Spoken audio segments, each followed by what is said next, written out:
بسم اللہ الرحمن الرحیم۔ حضرت عبداللہ بن جعفر رضی اللہ تعالیٰ عنہ ایک مرتبہ مدینہ منورہ کے ایک باغ پر گزرے۔ اس باغ میں حبشی غلام باغ کا رکوالا نگہبان نگران وہ روٹی کھا رہا تھا اور ایک کتا اس کے سامنے بیٹھا ہوا تھا۔ جب وہ ایک لقمہ بنا کر اپنے منہ میں رکھتا تو ویسے ہی ایک لقمہ بنا کر اس کتے کے منہ میں ڈالتا۔ حضرت عبداللہ بن جعفر رضی اللہ تعالیٰ عنہ نے اس منظر کو کھڑے دیکھتے رہے۔ جب وہ غلام کھانے سے فارغ ہو چکا تو یہ اس کے پاس تشریف لے گئے۔ اس سے دریافت کیا کہ تم کس کے غلام ہو؟ اس نے کہا کہ میں حضرت عثمان رضی اللہ تعالیٰ عنہ کے وارثوں کا غلام ہوں۔ انہوں نے فرمایا کہ میں نے تمہارے ایک عجیب بات دیکھی۔ اس نے عرض کیا آقا تم نے کیا دیکھا؟ فرمانے کہ جب تم ایک لقمہ کھاتے تھے ساتھ ایک لقمہ اس کتے کو دیتے تھے۔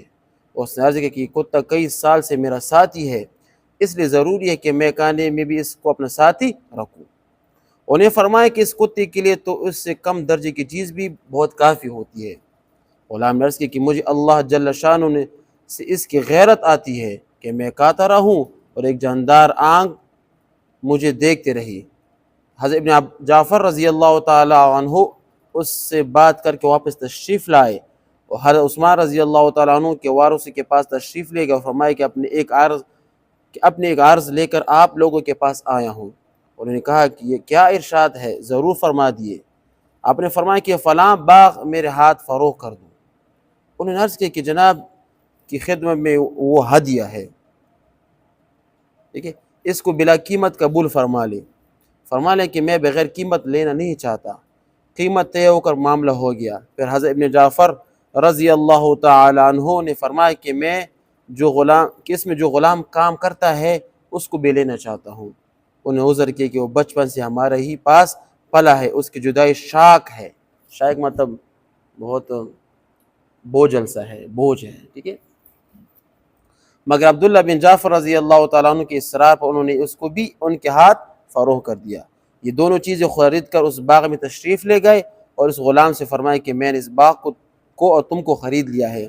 غلام نے عرض کیا کہ اللہ جل شانہ آپ کو یہ خریداری مبارک فرمائے اور برکت عطا فرمائے۔ البتہ مجھے اپنے آقاؤں سے جدائی کا رنج ہوا کہ انہوں نے مجھے بچپن سے مجھ کو پالا تھا۔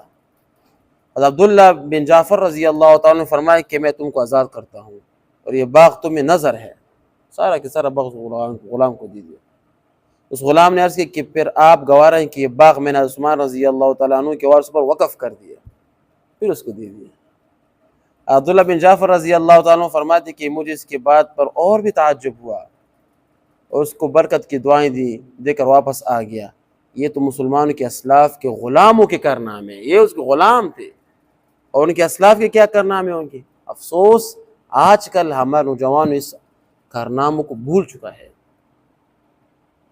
صحابہ کرام کے نام دو چند یاد ہے بس، حالانکہ 1,24,000 کم و بیش صحابہ کرام اس دنیا میں تھے، دو تین نام اس کو یاد ہوں گے، بس بھول گئے سب کو۔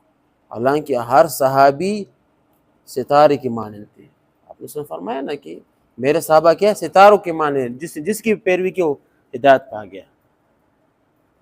یہ تو صحابہ کرام کے غلام تھے، ان کی کارنامے۔ صحابہ کرام کیا کارنامے ہوں گے؟ دیکھیں ان لوگوں کی عورتیں بھی غیرت مند تھے۔ چھوٹا سا قصہ سناتا ہوں۔ حضرت عبداللہ بن زبیر رضی اللہ تعالیٰ عنہ، یہ آپ صلی اللہ علیہ وسلم کی ابو بکر صدیق کے کیا نواسے ہیں، ٹھیک ہے، اتنے غیرتی تھے۔ یہ حضرت آمنہ حضرت اسماء بنت ابو بکر یہ اس کے بیٹا تھا۔ جب حجاج بن یوسف نے کیا خانہ کعبہ پر حملہ کیا تھا نا، یہ خانہ کعبہ کے اندر موجود تھا۔ آخری تقریباً جب سارا فتح ہوا نا، عبداللہ بن زبیر اکیلے رہ گئے تھے وہاں پر۔ حجاج بن یوسف تمام لشکر لے کر باہر کھڑا تھا، بس اس کو شہید کرنے والا تھا۔ آخری ٹائم پر اس نے اپنی ماں سے ملاقات کی۔ اس کی ماں کون تھی؟ اسماء بنت ابی بکر، ابو بکر صدیق کی بیٹی تھی۔ ابھی ماں دیکھ اپنے بیٹے پر کیا ہوتے خفا ہوتی ہے، لیکن یہ اپنے بیٹے کو کیا سمجھا رہے ہیں کہ جانا تو ہے لیکن آپ نے تیر سینے پہ کھانا، پیچھے نہیں کھانا، سامنے جانے، سامنے بزدل ہو کر واپس لوٹنا نہیں، سامنے جا کر تیر سینے پہ کھانا ہے۔ پر یہی ہوا، اس کو مارا، اس کا سر قلم کر کے اس کو پھانسی پر چڑھایا، 3 دن اس کو پھانسی پر چڑھایا۔ کوئی مدینے میں کوئی تھا نہیں مکے میں کہ اس کو اتار سکے۔ پھر آخر میں اسماء بنت ابی بکر خود ہی گئے اس کو اتارا ہے۔ جب اس کو شہید کر دیا تو اب حجاج بن یوسف اس کے ماں کے پاس آئے کہ میں نے آپ کے بیٹے کو شہید کر دیا، یہ کر دیا، یہ کر دیا۔ اب اس ماں کے الفاظ دیکھیں، مفہوم اسے کہ میں نے اس بیٹے کو اسی دن کے لیے پالا تو تھا، اس بیٹے کو میں نے اسی دن کے لیے پالا تھا کہ وہ شہید ہو کر آئے، قیامت میرا سر کیا ہو، سر فخر سے بلند ہو کہ میرے بیٹا شہید ہوا ہے۔ یہ تھی مائیں، یہ تھے صحابہ کرام۔ آج کل ہمارے مائیں کو دیکھو، صبح کی نماز، نہ اس کو مت اٹھاؤ، کیوں تکلیف ہے، نہ اس کو اٹھاؤ، اس کو غیرت دلاؤ، اس کو اپنے اسلاف کی کارنامے کو سناؤ، اس کی قصے سناؤ کہ ہمارے اسلاف ایسے تھے، آپ نے بھی یہ بننا ہے۔ جہاں پر بھی جاؤ، جس جگہ پہ جاؤ، لیکن اپنا اسلاف، اپنے صحابہ کرام، اپنے تابعین، اپنے علماء کے کارناموں کو اپنے بھولنا نہیں ہے۔ پھر یہ لڑکا بڑے ہو کر کیا اسلام کی بھی خدمت کرے گا، دین کی بھی خدمت کا ایک غیرت مند مسلمان بنے گا، ٹھیک ہے نا۔ تو افسوس یہ کہ آج کل ہم اپنے کیا اسلاف کے کارناموں کو کیا گئے بھول چکے ہیں۔ تو ہاں، اللہ پاک ہمیں بھی اپنے اسلاف کے کارناموں پر چلنے کی صحیح توفیق عطا فرمائے، اور ان کے برکات کو ہمیں دنیا میں بھی حصہ عطا فرمائے، قبر میں بھی عطا فرمائے، اور قیامت کے دن بھی عطا فرمائے، ٹھیک ہے۔ وآخر دعوانا الحمدللہ رب العالمین۔